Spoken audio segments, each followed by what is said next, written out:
te glorifican en el nombre de Cristo Jesús. Amén y amén. Amén. Gloria a Dios. ¿Cuántos han sido bendecidos durante esta semana? Gloria al Señor. Entonces vamos a abrir la palabra del Señor. Vamos a abrir nuestras Biblias. Los que la tienen en el celular la encienden. Vamos a abrir la palabra del Señor en el libro de Filipenses, capítulo 2. Filipenses, capítulo 2. Cuando todos lo encuentren, me responden con un amén. Gloria a Dios. Para que todos podamos leer la palabra del Señor unánimes. Filipenses, capítulo 2.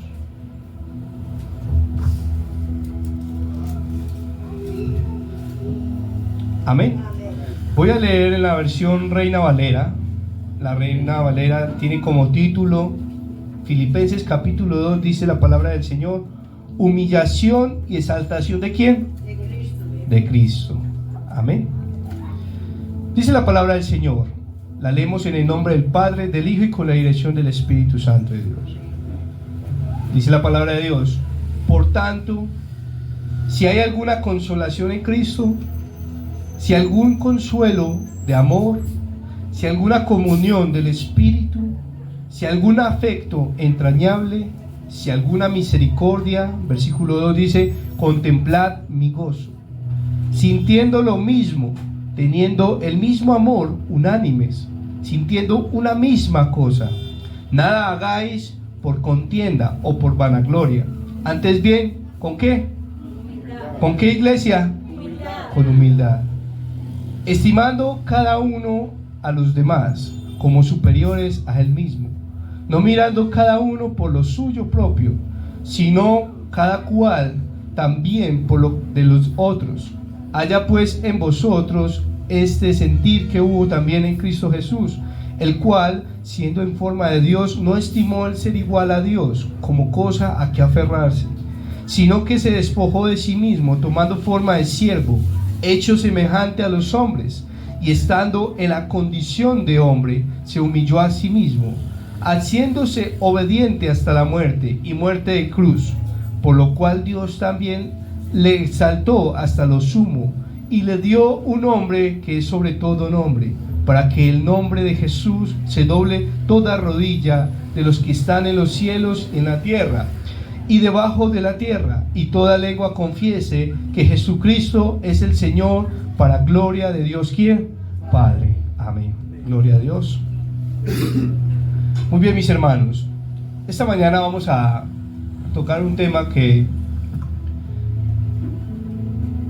de lo cual muchas veces nosotros como hijos de Dios en ocasiones no lo practicamos o lo dejamos perder en nuestra vida.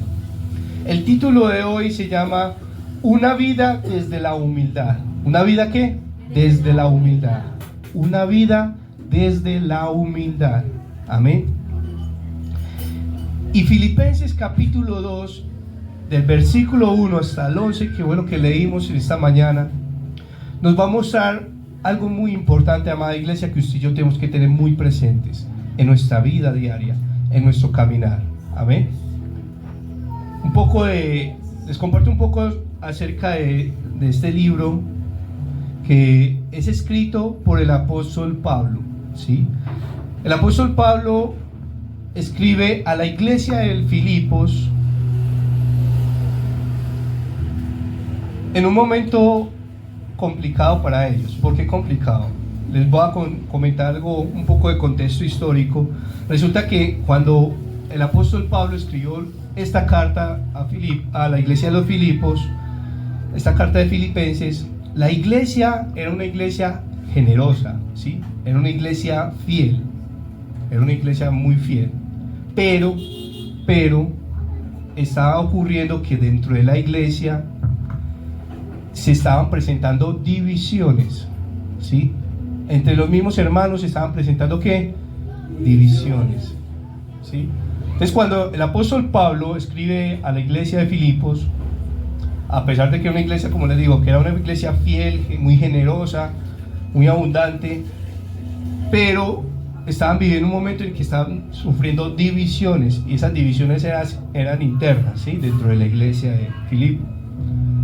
Pero aquí vemos que Pablo, en este capítulo 2, Pablo no comienza con regaños, ¿sí? Pablo no comienza regañando, ni llamando la atención o exhortando.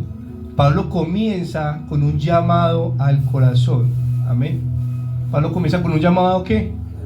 Al corazón. Y hoy el Espíritu Santo de Dios nos va a hacer un llamado a nuestro corazón, amada iglesia. Amén. Un llamado al cual usted y yo necesitamos sí o sí para continuar adelante. Amén. Pero la idea central de todo eso, aparte de una vida desde la humildad, de vivir una vida desde la humildad, iglesia, necesitamos que la iglesia tenga unidad, ¿sí? Y esa unidad no se logra con reglas humanas.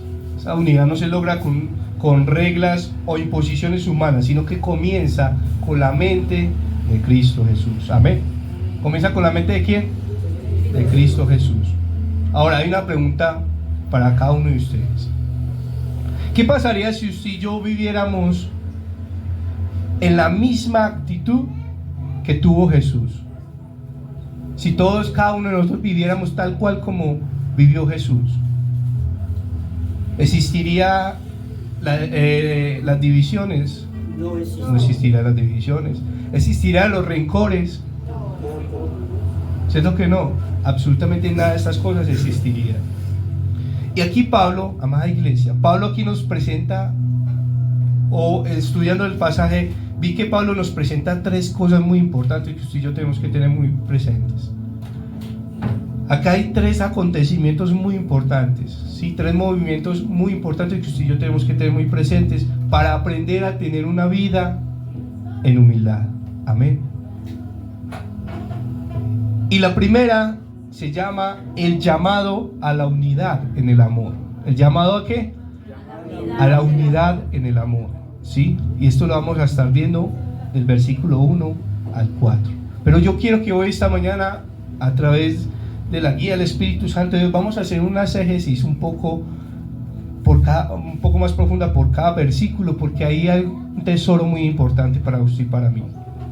Entonces el primero se llama el llamado a la unidad en el amor, ¿sí? Todos, absolutamente todos, hoy estamos siendo llamados a la unidad, pero no una unidad cualquiera, sino una unidad ¿en qué? En el amor, ¿sí? Y la base espiritual de esto es la unidad.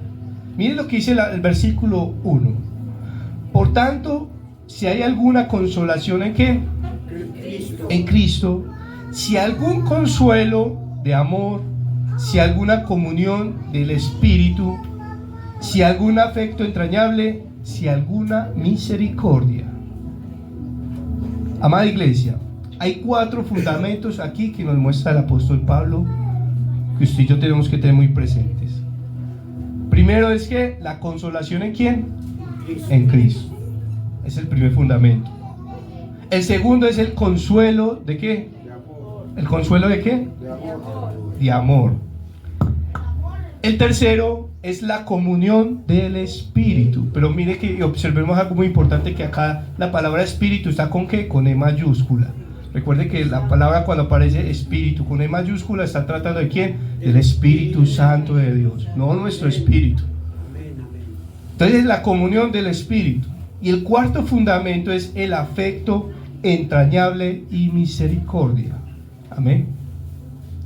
Pablo comienza con estas, en otra versión, creo que es en la nueva versión, traducción viviente, son preguntas, ¿sí? Lo encierran en signos de preguntas. Hace esas 4 preguntas. Entonces, por tanto, si hay alguna consolación en Cristo, si hay algún consuelo de amor, si hay alguna comunión del Espíritu, si hay algún afecto entrañable, si hay alguna misericordia. Aquí hay una palabra importante, mis hermanos, en todo esto. En estos 4 fundamentos que el apóstol Pablo nos describe, hay algo muy importante que se llama koinonía. La koinonía, el significado original de la koinonía es participación íntima, compartir vida.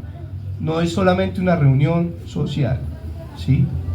Entonces, amada iglesia, la invitación en esta mañana, a través de lo que el apóstol Pablo nos está haciendo en esta mañana, en este primer versículo, es a que usted y yo debemos de ser una iglesia, hombres y mujeres que vivamos en la unidad, pero en esa unidad debemos de vivir lo que es la consolación en Cristo.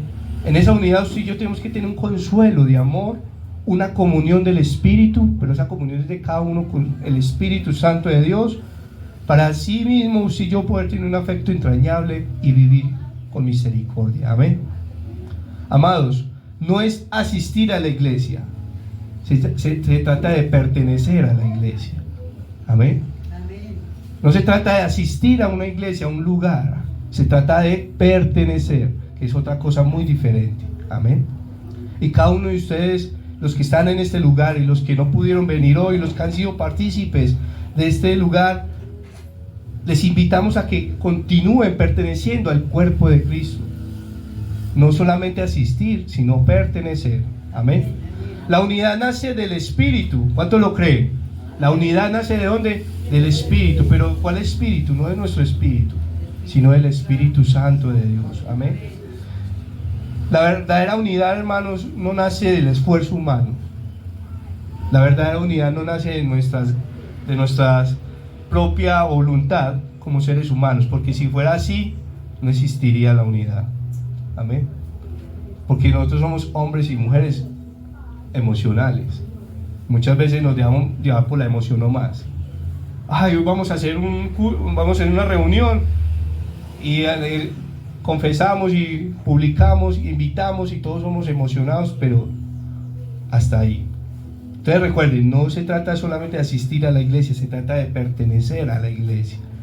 Cada uno de nosotros somos una iglesia, la iglesia en la cual habita el Espíritu Santo de Dios. Amén. Entonces la unidad no es una estrategia humana, amada iglesia. Algo muy importante que tenemos que tener muy en cuenta es que la unidad es un fruto espiritual. Amén. En el versículo 2 vemos un mandato, una ordenanza. Hay algo que el apóstol Pablo le está invitando a la iglesia de Filipos, y que hoy el Espíritu Santo de Dios nos está invitando a cada uno de nosotros. Amén. Mire lo que dice el versículo 2. Contemplad ¿qué?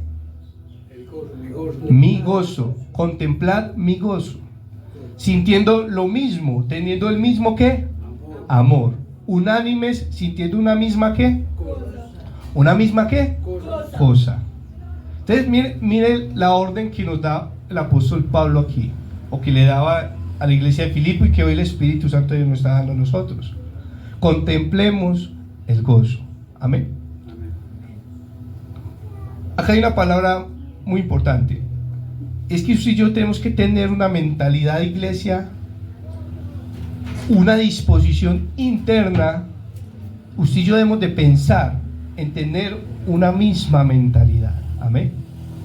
Y eso lo logramos a través del Espíritu Santo de Dios. Amén. Miren lo que le decía el apóstol Pablo a los hermanos de Filipo: contemplad mi gozo. Amada iglesia, usted y yo tenemos que ser hombres y mujeres que vivamos en el gozo del Señor. Amén. Yo sé que, y hemos hablado y lo hemos compartido, que es inevitable las dificultades, los problemas, ¿cierto? Los quebrantos de salud, los problemas económicos, es inevitable todas esas cosas, pero usted y yo no podemos perder el gozo del Señor. Cuando usted y yo perdemos el gozo del Señor, ahí sí, ay, tengamos cuidado. Amén.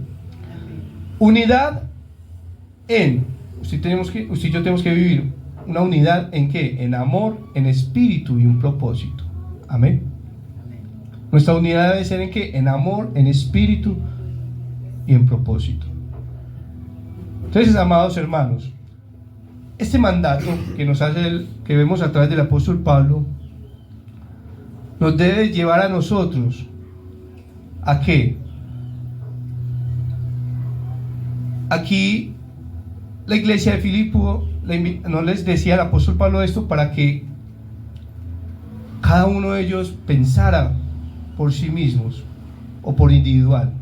Aquí no habla de pensar igual en todo, sino de compartir una misma actitud espiritual. Amén.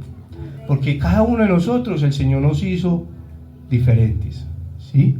El carácter de cada uno de nosotros en las manos del Señor es importante. Amén. Por eso Dios necesita de cada uno de ustedes.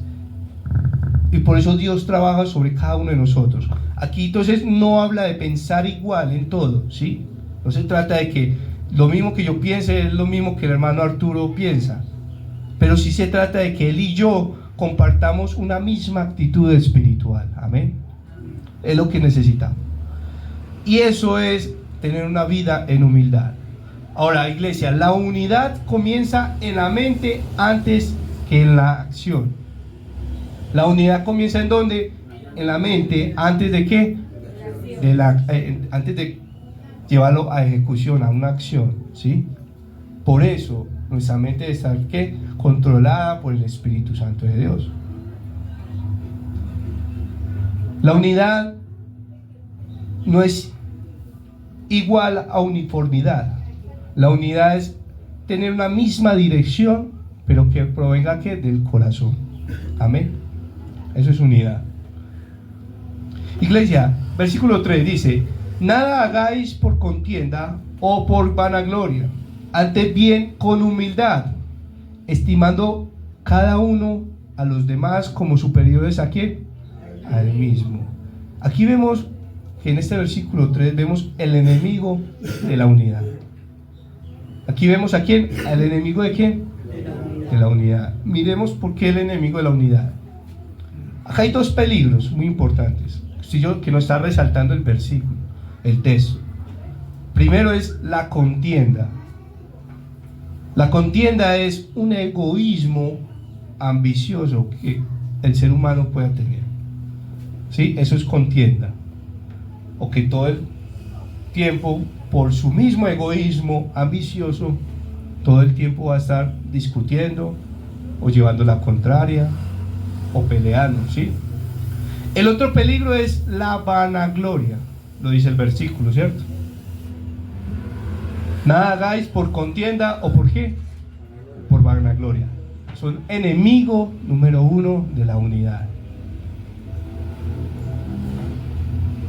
Aquí estuve indagando un poco desde el hebreo original el concepto de estas dos, y me llevaba a que era una gloria vacía. Cuando alguien es una persona contenciosa, o llena de vanagloria, es porque es un hombre y una mujer que en su corazón hay una gloria vacía, ¿sí? Una gloria que él se cree a sí mismo, pero no tiene sentido ni tiene peso.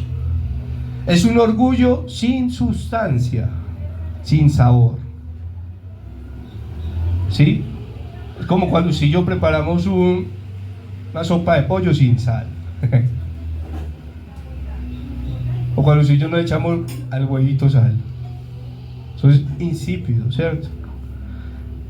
Entonces, estos son los dos enemigos de la unidad: la contienda y la vanagloria. Amada iglesia, cuidémonos de ser hombres y mujeres contenciosos, o de llenar nuestro corazón de vanagloria, que esto para nada es aprovechoso a nuestra vida. Amén.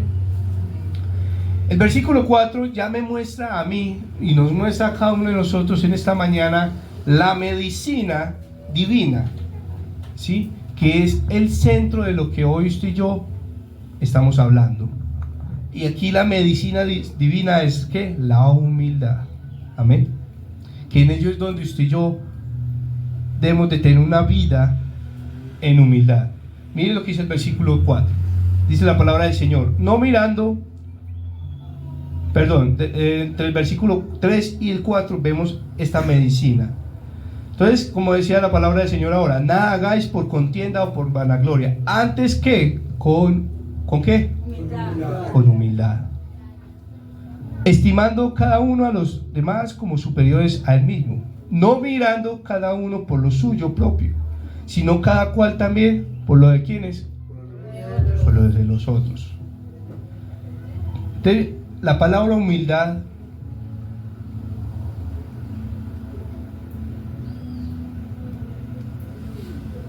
es una palabra que tiene mucho peso cuando está dirigida por el Espíritu Santo de Dios.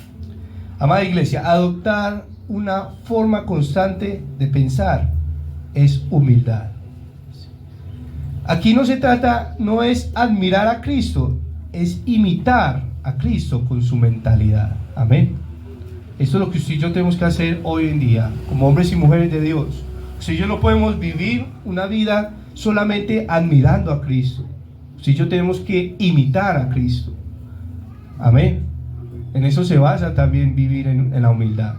Cuando usted y yo permanecemos admirando a Cristo, pero no lo imitamos, no estamos haciendo nada. Estamos haciendo todas las cosas a medias.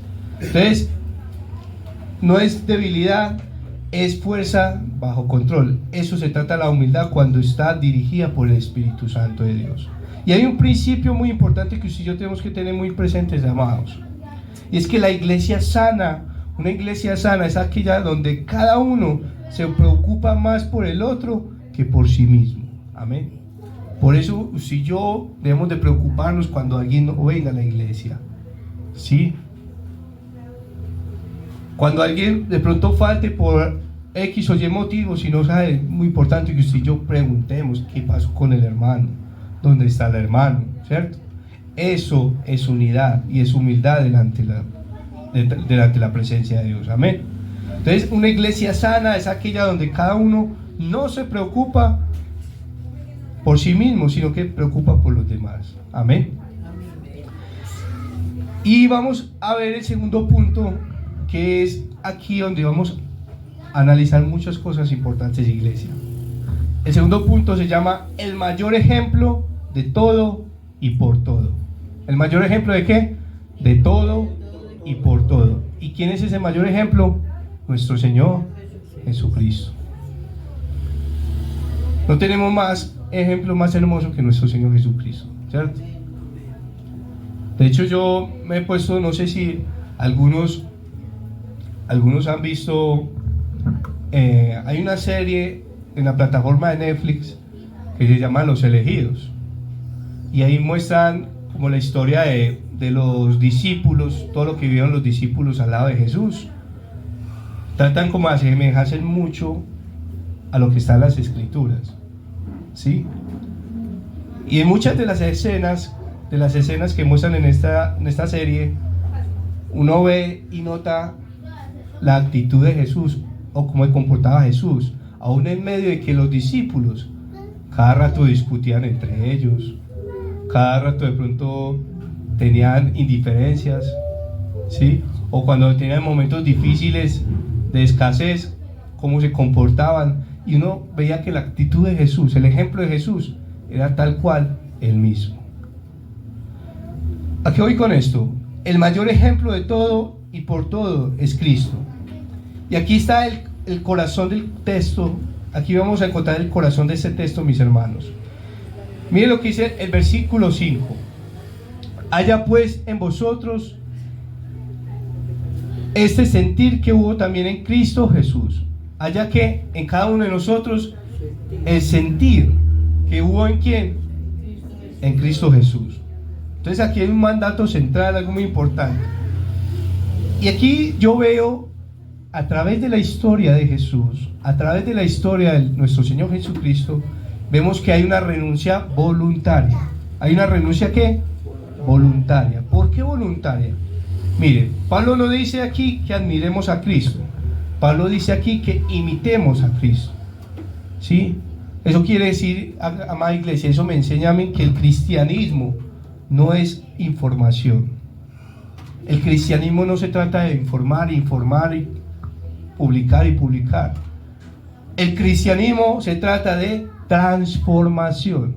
Amén. Si realmente usted y yo no tenemos una vida transformada, usted y yo no somos cristianos. Simplemente somos asistentes a un lugar de reunión. Entonces, aquí el cristianismo, recuerden, no es solamente información. El cristianismo es que transformación, ¿sí? Porque Cristo transforma nuestra mente y nuestro corazón y nos hace que nuevas criaturas. Amén. Veamos que en el versículo 6 vemos a Cristo en su preexistencia. Miren lo que dice el versículo 6. El cual, siendo en forma de Dios, no estimó el ser igual a Dios como cosa a que aferrarse, ¿sí? Amada iglesia, acá hay una palabra clave. Aquí vemos la naturaleza esencial de Dios, de nuestro Señor Jesucristo. Aquí usted y yo vemos la naturaleza esencial de Él, y aquí no vemos apariencia. Recuerde que Jesús no parecía a Dios, Jesús era Dios. Amén. Jesús no parecía a Dios, sino que Jesús era ¿quién? Dios. Entonces aquí no hay una apariencia. Aquí vemos la naturaleza esencial de nuestro Señor Jesucristo. Y a pesar de esto, Jesús no se aferró a sus derechos divinos. Jesús no se aferró a él, que él era el Hijo del Padre, el Hijo del Hombre. Jesús no se aferró a eso, Jesús no se entregó a eso. Entonces, ¿por qué hoy en día muchos hombres y mujeres se entregan a los títulos o a los conocimientos? Hoy, lastimosamente, en muchas iglesias hay muchos hombres que se ponen la corbata y se la junta bien porque tienen muchos títulos. O muchos músicos que se aferran a esto que porque saben mucho. Entonces, Jesús no se aferró a sus derechos divinos, ¿sí? Sino que Él se despojó de sí mismo. Versículo 7 dice la palabra del Señor: sino que se despojó a sí mismo, tomando forma de ¿qué? De siervo, hecho semejante ¿a quién? A los hombres. Y aquí ya vamos a ver el vaciamiento, la entrega voluntaria de nuestro Señor Jesucristo. Iglesia, vaciarse significa renunciar a los privilegios, ¿sí?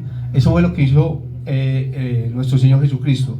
Él tuvo un vaciamiento voluntario, espiritual y físicamente, porque Él se vació y renunció a sus privilegios divinos, ¿sí? Recuerde que Él es el Rey de Reyes, el Señor de Señores. Amén.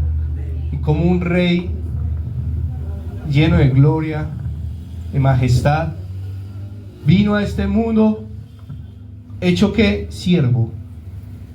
Entonces miremos algo muy importante aquí, que esto no significa, amados hermanos, que Él dejó de ser Dios. Nuestro Señor Jesucristo, cuando se despojó y se entregó a sí mismo, Él no dejó de ser ¿qué? Dios. Esto no significa que Él renunció totalmente a sus derechos divinos. Él no perdió deidad, ¿sí? Simplemente limitó su gloria. ¿En qué? Él se hizo siervo. La palabra siervo significa esclavo voluntario. Eso es lo que significa la palabra siervo. ¿Esclavo qué? Voluntario, ¿sí? Entonces, el Rey del cielo eligió el camino ¿de qué? Del siervo. El Rey del cielo eligió el camino del siervo. Y Cristo no vino a ser servido, sino que vino a ¿qué?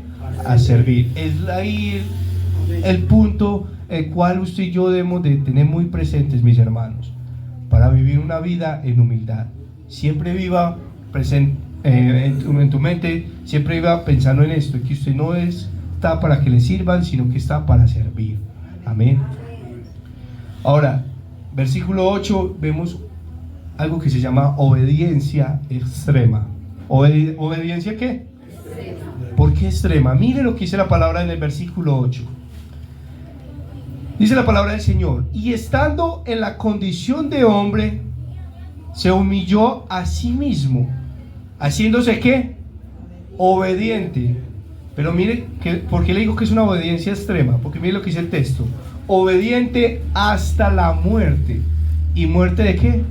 De cruz. Por eso le digo que es una obediencia ¿qué?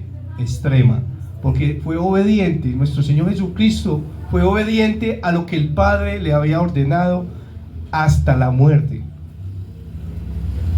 En ninguna parte de la historia de nuestro Señor Jesucristo vemos que Él se queda a un lado o deja su ministerio tirado y hace una pausa, como muchos hoy lo dicen.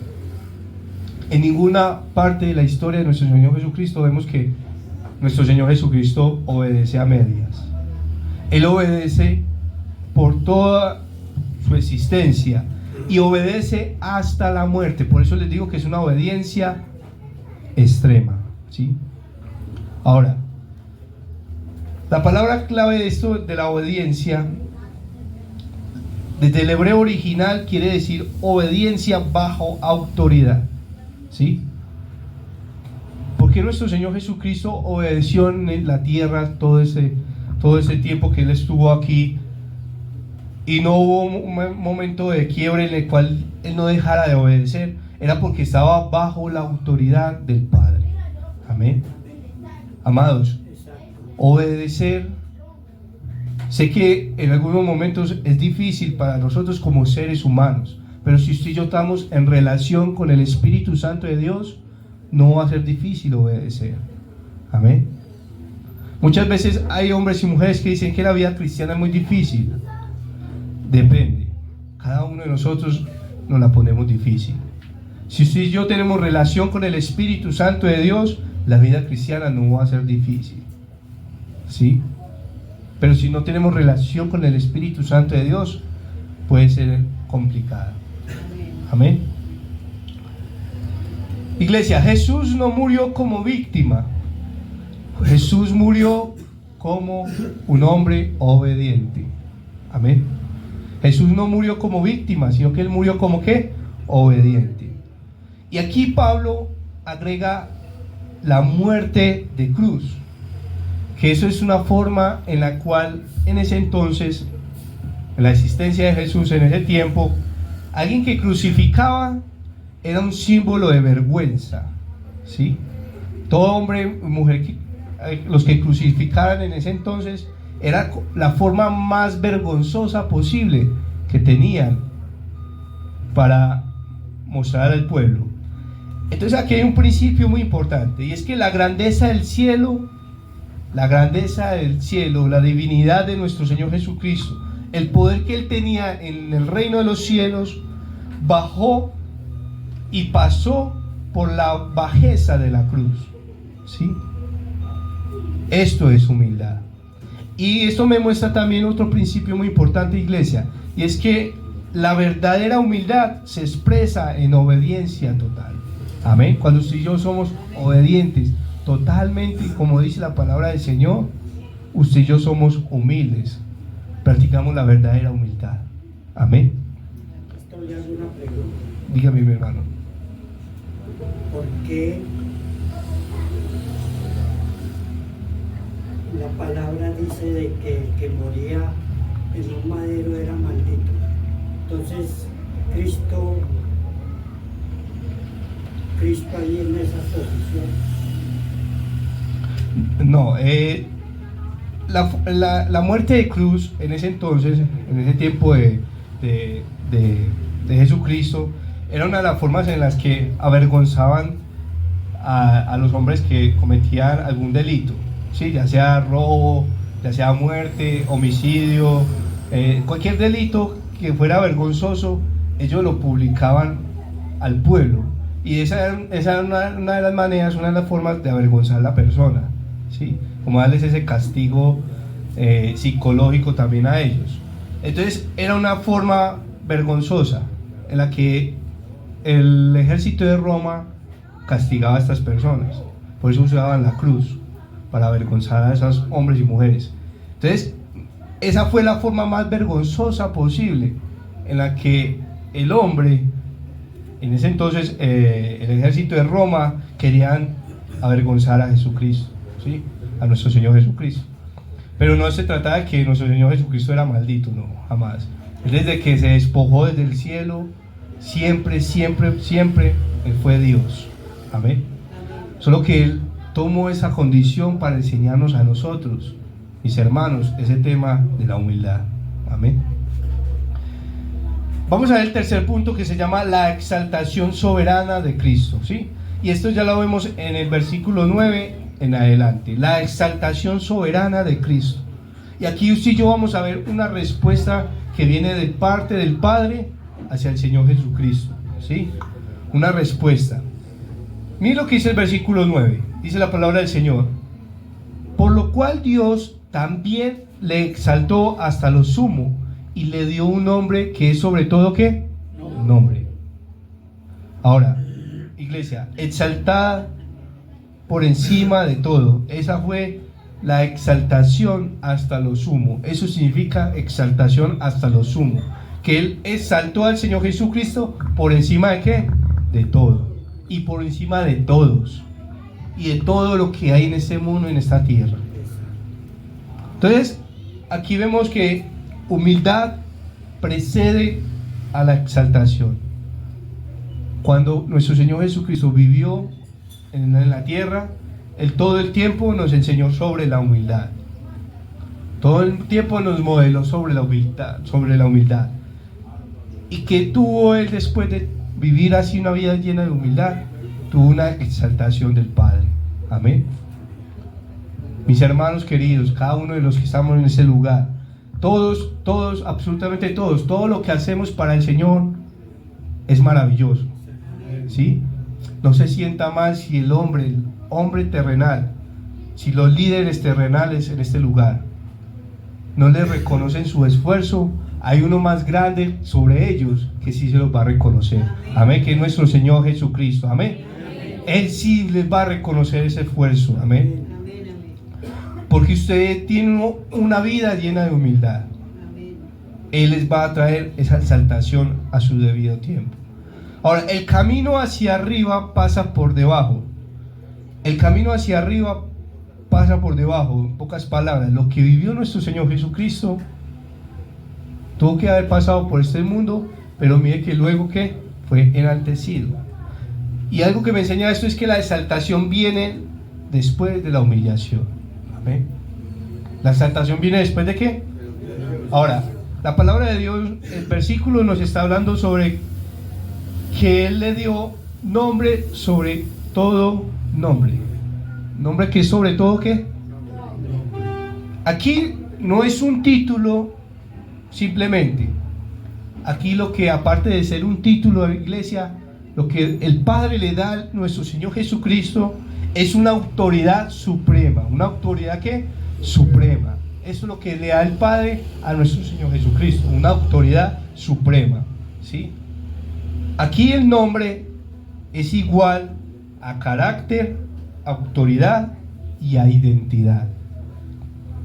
Que hoy el Señor Jesucristo, a través de lo que Él hace a cada uno de nosotros, amados hermanos, a usted le da un carácter, a usted le da una autoridad y a usted le da una identidad, el ser hijos de Dios. Amén.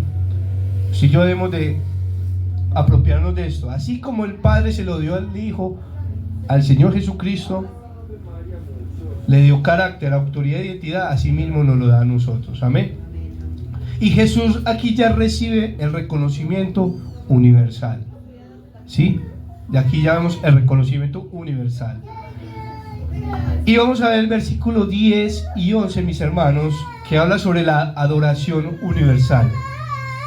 En el versículo 10 y el versículo 11 dice la palabra del Señor: para que el nombre de Jesús se doble toda rodilla de los que están, ¿en dónde? En los cielos y en la tierra y debajo de la tierra, y toda lengua confiese a que Jesucristo es el Señor, para gloria de Dios Padre. Aquí ya vemos usted y yo que Pablo está mostrando la adoración universal. Acá hay tres componentes muy importantes: el cielo, la tierra y lo que hay debajo de la tierra. Absolutamente toda la creación deberá reconocer que Él es Jesucristo. Amén. Que Jesucristo es el Señor. Esa palabra Señor viene del hebreo original Kyrios, que significa Señor absoluto, Señor soberano. ¿Señor qué? Absoluto, Señor soberano. Entonces, iglesia, confesar que Jesús es Señor es reconocer el dominio total de todo. ¿Es reconocer el dominio total de qué? Cuando si yo confesamos que Él es nuestro Señor Jesucristo, que Él es el Señor de nuestra vida, es porque usted y yo lo estamos teniendo a Él en cuenta en todo, ¿sí? Si usted y yo no lo estamos teniendo en cuenta a Él en todo, usted y yo estamos dejando a un lado el reconocer que Él es el Señor. Amén. Ahora, cuando usted y yo nos levantamos cada mañana, ¿qué es lo primero que usted y yo debemos de hacer?